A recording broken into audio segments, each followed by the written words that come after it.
We start tonight with late breaking news about a deadly crash as we come on the air. San Antonio police confirming that one person has died. Yeah, this crash scene happening on Jones-Maltzberger Road, not far from Mooresbach Parkway and East Bitters Road on the north side. And that's where we have the night team's Patty Santos. They are live for us. Patty, explain to us what you're seeing out there. Yeah, police have just reopened this road after it was shut down for a couple of hours while they investigated this crash. Take a look. This is video of what that scene looked like just about 15 minutes ago or so. We know that San Antonio police tell us a woman in about her 60s or so was crossing the road along with her dog when she was struck by a vehicle. That vehicle, a Jeep. The driver did stop, but at this point, police have taken that driver in to downtown for questioning and for suspicion of DWI. At this point, police do not believe that the speed was a factor, but they do say this area is poorly lit. At this point, authorities will continue to try and confirm who this woman is and notify next of kin. That's all the information that we have for now. We'll send it back to you. Patty Santos reporting live. Thank you, Patty. Well, today marks 2 years since a winter storm virtually shut down the state of Texas, leaving millions of us without power. And on this day in 2021, every county in the state was under a winter storm warning. 246 people died across the state as a result of that winter storm. And as the night team's Patty Santos explains, it's led to changes that could prepare us if we're ever under a freeze again. I kept saying it was going to snow, but I didn't think it was going to happen. Once that storm hit February 14, 2021, things went downhill quickly. It was cold and we had no electricity, which was like miserable. It was one of the worst winter storms in Texas history. The Texas power grid wasn't ready for the cold. Some cities didn't have a plan of action to get people to warming centers, and roads were impassable for days. It actually really was an awakening, I'm just going to say, for everybody. It was a tough lesson on how to be better prepared, some survivors say. I invested in a generator, so just in case. I said, if this happens to me again, I'm not going to be freezing. And they hope community leaders have learned too. ERCOT, the Public Utility Commission of Texas, and CPS Energy announced changes and ongoing improvements to the power grid. 2 years later, the state now calls for power plant inspections. The city of San Antonio sets aside millions from its annual budget for disaster shelter space. But most importantly, Mayor Ron Nierenberg says communication is improving. We've drastically improved the communications and alert system at CPS. We've also improved the cross-collaboration between agencies at SAWS and CPS. Following the 2021 storm, City Council approved upgrades to first responders' buildings to include generators. There were updates to the registry for San Antonio's vulnerable population. And last fall, the city approved funds to create an emergency supply bunker to store things like water bottles and food. But are we ready? Residents say only the next natural disaster can really test us. I just hope that we are. Patty Santos, KSAT 12 News. So they say a picture is worth 1,000 words, and our weather team put together all the images from when the warnings began 2 years ago to when we got snow, and then days later things warmed up. Yeah, so we invite you to check out those pictures. Just look for this article on KSAT.com. You could also check it out on our weather page. Also, while speaking to the mayor tonight as part of our KSAT Q&A at 6, he has high expectations for the latest plans at San Antonio International Airport. Tomorrow, airport and city officials will show preliminary designs for a new terminal. Here's what the mayor has to say about what we're going to see tomorrow. There are a few days that I can remember when our city fundamentally changes, and I think tomorrow is going to be one of those days. We've been working towards reimagining the San Antonio Airport to be a Tier 1 world-class facility that our community deserves. The plans are not only on the inside of the airport, but the outside as well, because the plans include designs for new runways. 3D models will be shown along with renderings with an estimated completion date of mid-2028. You can expect KSAT to be there tomorrow. The funding, by the way, coming from the airlines and the Federal Aviation Administration, that's the federal government, instead of from local taxes. President Joe Biden saying today mass shootings are happening far too often. That's his reaction after 3 students were killed at Michigan State University. 5 others were also injured. The alleged gunman now dead, and we're seeing the victims tonight.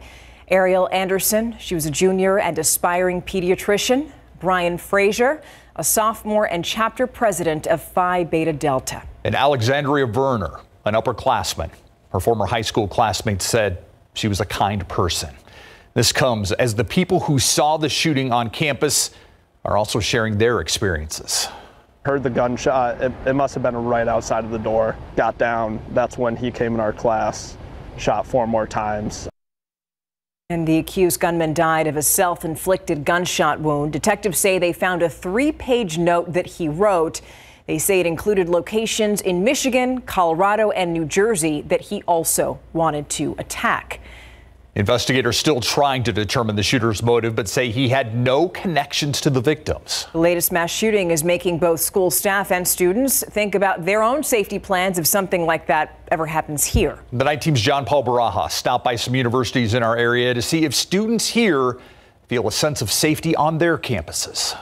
It's really sad to hear like another shooting, you know, and especially on a college campus, like it's just innocent lives being killed. College students here in San Antonio are walking to class with a heavy heart and thoughts for the victims at Michigan State. As a student, it's scary.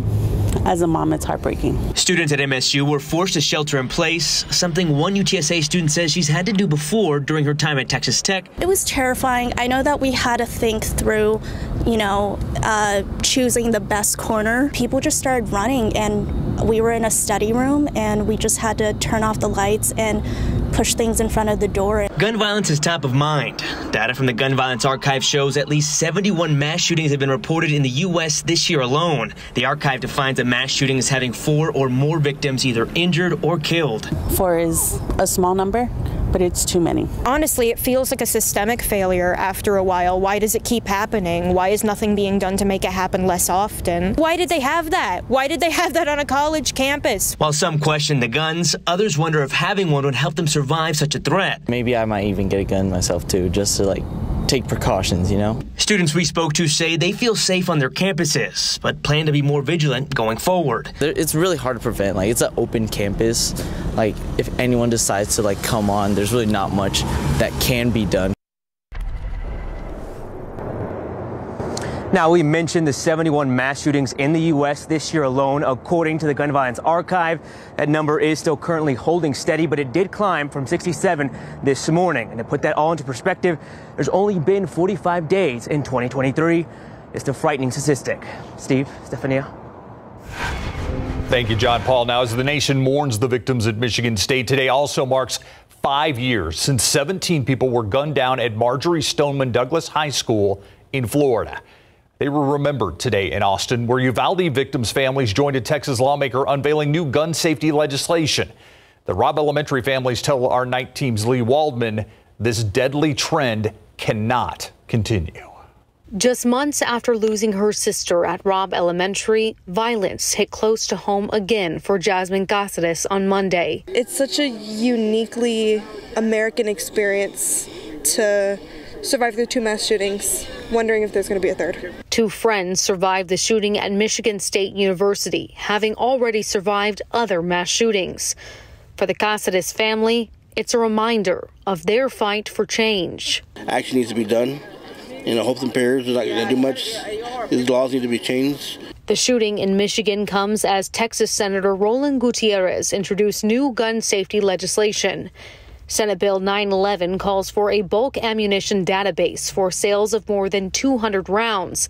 Those buying would need to register and complete a background check before the sale is final. SB 914 would require an ID to buy ammunition and would make it a misdemeanor for anyone to knowingly sell ammo to people younger than 18. When a kid buys over 900 rounds of ammunition, and then he buys another 1,600 rounds of ammunition online, somehow that significance of that moment should ring true in somebody's registry somewhere. SB 912 would expand safe storage requirements for all firearms, and SB 913 would require firearm owners to have liability insurance for injuries or deaths that occur with their firearms. Max Segovia, a supporter for Eliana Torres' family, says changes are needed so more families don't face their reality. It's not any easier on this side. I promise you, it's painful.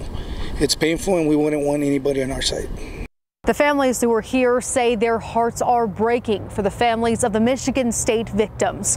With 67 mass shootings so far this year, according to the Gun Violence Archive, the Robb families say that alone proves gun laws need to change.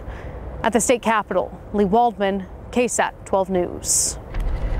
And we do have an update tonight on a shooting outside of a Twin Peaks restaurant that we first told you about on Sunday night. That shooting involved an off-duty Somerset police officer, and now we're learning that officer is on administrative leave. That's according to the Somerset police chief. That shooting happened on Southwest Loop 410. San Antonio police say the off-duty officer was working as a security guard at the time. The suspect was escorted out, allegedly for being intoxicated, and during that situation, police say the suspect took the off-duty officer's taser and then tased the officer. That then led to the suspect being shot. That's what they're saying. The suspect was taken to the hospital in critical condition. The officer is going to be on leave pending the outcome of the investigation, which, of course, is protocol. Tonight, San Antonio police trying to determine if a man shot on a scooter was the result of a random act of violence or a targeted attack. This was the scene on Meiklejohn Street near North Zarzamora Street just after 5:30 tonight. When police arrived, they found a 27-year-old man with gunshot wounds. Police say he was shot at several times from a black car that was about a block over on Lombrano Street. The victim was able to run to the Lincoln Heights courts in an apartment to get help. He was taken to BAMC in critical condition. Police are looking for a black two-door vehicle. It's a day of love, Valentine's Day. From weddings to celebrations, we're going to show you how people in the Alamo City are spreading the love. Also, compassionate, caring, and missed. That's how people describe a late San Antonio doctor, the community that he served for years, and the impact that he continues to have. And a potentially dangerous discovery at a San Antonio high school. How officials say they found out a weapon was on campus. It's next on the Nightbeat. Now for a look at some of today's big headlines in your Nightbeat News Flash. For the fourth time in the 2022-2023 school year, a gun has been found at a local school. The most recent situation happening at Lee High School. In an email sent out to parents tonight, NEISD officials say they have been in contact with the student's family and serious consequences are expected, even possible criminal charges. The gun was discovered when a fellow student told a school staff member of the weapon. Tonight, it is still unclear if the gun was loaded or not. The other three guns were found at schools at Churchill High School, Southside High School, and Rose Garden Elementary in Schertz. Tonight, we look back at the legacy of a beloved San Antonio doctor. We're talking about Dr. Harmon Kelly. He passed away suddenly last month after caring for OBGYN patients for decades. His daughter, Dr. Margaret Kelly, describes her father as a, quote, class act and an absolute gentleman. The late Dr. Kelly, known and respected across the city for his commitment to the Southeast Side. Dr. Margaret Kelly says being African American was not a factor. I think he proved that if you're kind, if you're the best, then patients will come. It was hard to get a good physician, and he was one of the best. His legacy will continue. The patient you just heard from, Catherine Vargas, says Dr. Kelly delivered 2 of her 3 children. His daughter will deliver her granddaughter's baby. And that's a look at your Nightbeat News Flash. Wow, that's awesome. Now, this is a great Valentine's Day for one couple you're about to meet. Tammy and Michael Martinez. It's the first time celebrating after Michael received an organ donation from his wife, Tammy. Now, you see, last August, Michael was diagnosed with diabetes and hypertension, and that led to kidney failure. So after a successful donation, the couple is spending quality time together this Valentine's Day. And by the way, Michael got his donation at the Methodist Transplant Institute, where 171 kidney transplants were done last year. Congratulations to the happy couple, and we'll hope that this is the first of many, many, many, many, many Valentine's Days to come. And what a gift. Yes. And now here is a live look outside the Bexar County Courthouse, where a number of people got married there today. Right on the front steps of the courthouse. It started at midnight tonight, went throughout the day. They are over for the night, though. But, you know, we like to keep the love flowing here On the Night Beat, Adam Caskey. We have all the way to midnight and beyond with our love, Steve Spriester. Yes, we do. Oh, now, today was a warm day. We made it to 80 degrees. And tomorrow, another warm day. Shorts, short sleeves, just fine. By Thursday, you want your jacket back. Long sleeves and pants. Another gusty day on Thursday. And then get ready for a light freeze by Friday morning. Now, speaking of freeze, we can't help but to avoid and notice the record low temperature for today. 13 degrees. Look at the year. Back in 2021. Of course, that was Valentine's Day with the snow event when everything was all fun and games until, of course, we started losing power and everything. So this is 2 years ago today. Folks outside having fun, enjoying the snow at night from the 14th on into the 15th. That's when we had 3.7 inches of snow officially at the airport. Obviously, some higher amounts in other locations. And this was the scene by the morning hours on the 15th. So by tomorrow morning, 2 years ago, this is what it looked like outside when we had nearly 4 inches of snow, and it was 9 degrees for the low temperature February 15th, just 2 years ago. Glad that's behind us. And today was 80. Tomorrow will be in the 80s as well. But get ready for a cold front, at least reset temperatures a bit. And you'll need a jacket again, but we're not talking anything too significant. Take a look at our satellite and radar. Big wound up system in the midsection of the country. I wish we could just grab that moisture, that rain, and throw it our way. Unfortunately, we can't do that. This is all headed away from us. Classic wound up low pressure system. And as it was deepening and strengthening, that's one reason why we got our high winds throughout the day today. And speaking of high winds, Lubbock had a wind gust of 67 miles per hour earlier today.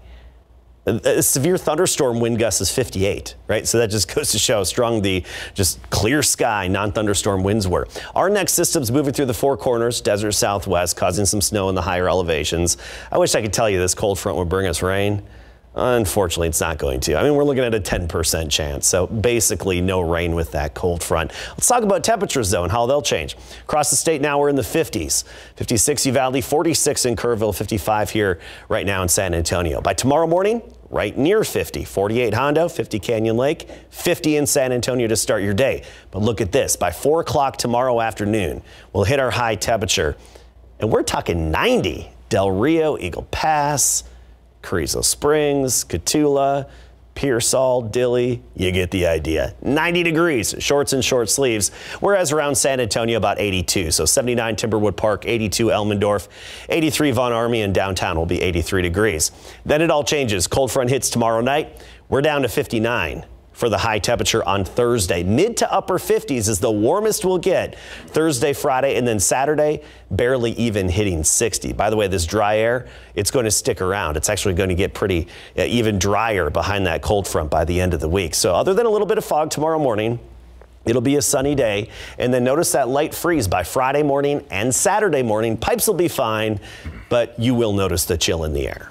Okay, Adam, thank you. All right, we've got some playoff action going on, Larry. Yes, we're talking girls high school basketball area round playoffs. They still have plenty of ways to go to possibly win a state championship, 6 more rounds. But I'll tell you what, we have some teams that are looking pretty darn good. We have 3 games coming up again by district action. Plus, the San Antonio Brahmas named their starting quarterback and team captains coming up.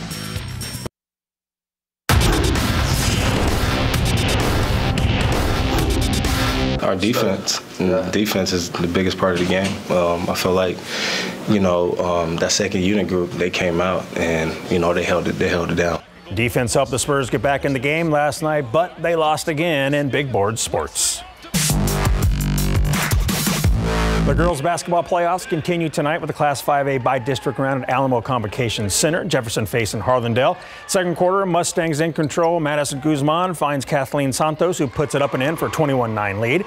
Back come the Indians. Marisa Ortiz races to the bucket for the land, part of a 5-0 Indians run, but Jefferson answers back in transition. Guzman ahead to Amaris Cuellar, and she banks it in. Jefferson leads by a 9 at halftime, and they win it 61-46. In the Class 6A by-district round, Johnson taking on East Central at Alamo Heights. Good start for the Jags. Addison then corrals the pass and flips it up and in with the left hand for an early 3-point lead. Hornets respond. Asia Prudhomme spins, draws the contact, gets it to go, counted and one, but Johnson just too good tonight. I then finds Jashelle Johnson wide open for a corner three, part of a 10-3 run to open the game, and the Jaguars pull away to win it 64-47. Another great battle in Class 6A, still playing Brandeis at Piper High School. Third quarter, Knights start to pull away, kick it out to Abriana Dandy for three. That gives still a commanding 33-23 lead. Brandeis does respond. First, Ryan Forcier with a bounce pass to Mia Ramos for the lay-in. That cuts the lead to 8. Then a few plays later, Ramos comes up with the steal, takes it the other way, and whips out a sick spin move for the lay-in. Broncos trail 33-27, but still takes over from there. Off the miss, Mia Hammonds is there for the rebound and putback, and the Knights are moving on with a 57-46 victory. We knew we had a game plan. We had a 6-hard game plan. If we knew if we ventured off from it, we weren't going to succeed in what we were planning to do. So we told ourselves to lock in, and we know if we keep on pushing coming into that third quarter, the game's over and we'll be good. This marks the second straight season Steele has advanced past the first round. The Knights will next face Austin High School in the area round later this week. The Spurs, unfortunately, are one loss away from setting a new franchise record losing streak. You know they want no part of that business. Last night, they fell at Cleveland 117-109 to match a team record with their 13th consecutive loss. The Spurs are now 2-20 in the new year, and they've also lost 15 straight on the road. But tomorrow is a new day, a new game, and another chance for them to end those streaks. Got to keep getting better. You know, we have so many games. You know, we play every other day. So it's just like you can't just stay on this loss. You know, we got another game. So, you know, just try to move on as much as we can, look back at what we did bad and, you know, just work from it. And the Spurs today announced that they've converted the two-way contract of center Charles Bassey to a standard NBA contract. The guys will face the Hornets tomorrow night at 6. Doug McDermott is questionable with right Achilles soreness. Pro football coverage, powered by Davis Law Firm. Houston Texans' new head football coach, DeMeco Ryans, has plenty of people in his corner, including his former teammate J.J. Watt, who tweeted, "The Texans got it right when they hired Ryans." You can also add former Texans field boss Gary Kubiak to that list. Our sister station in Houston, KPRC, sat down with Kubiak, who said Ryans will make a great head coach. His ability to relate to people, but yet his respect factor that he gets from people as he's doing his job. God, I'm just so happy for the town. You know, it's going to be exciting to watch. We all know he's going to work his tail off. It won't be easy. It never is. But people are going to want to come in here and help him and work hard for him. And it'll be exciting. Looking forward to opening the day. Gary also told Ryans to never lose his patience. Time to hold on for 8 seconds after the break. Get your chaps on because it's time to ride bulls at the San Antonio Stock Show and Rodeo. Here's Lucchese Morris riding Rubicon. This one was about 5 seconds before he gets bucked off, and then Luke almost gets his head stepped on. He doesn't wear a helmet, and that bull barely misses. And here's the ride of the night. Dawson, Sticky Gleaves on board Ragin' Cajun, and he goes the full 8 seconds to earn 78 points and the win. Now, the Bulls didn't show much love tonight, bucking off 8 of the 9 Cowboys. As the San Antonio Brahmas home opener approaches this Sunday, the team tweeted some pics of quarterback 1 and co-captain Jack Cohn and his fellow team captains, punter Brad Wing, running back Jaquez Patrick, outside linebacker Ben Davis, and inside linebacker Joel Dublanco. Head coach Hines Ward is right there with him. The Brahmas will host St. Louis Sunday, 2 p.m. at the Alamo Dome. A number of those guys were in San Antonio, right, when you saw them last week? Absolutely, yep. Yeah, thanks, Larry. And we'll be right back after this. All right, looking ahead tomorrow, making it into the lower 80s, but Thursday everything changes. We're back down into the upper 50s for highs, so plan ahead. I know you don't need the jacket tomorrow, but keep it handy. Light freeze Friday morning and Saturday morning. Nothing to worry about, though. Pipes will be okay. All right. Thank you, Adam. Hope you had a great Valentine's Day. Yes. We'll see you tomorrow. Have a beautiful night. Good night.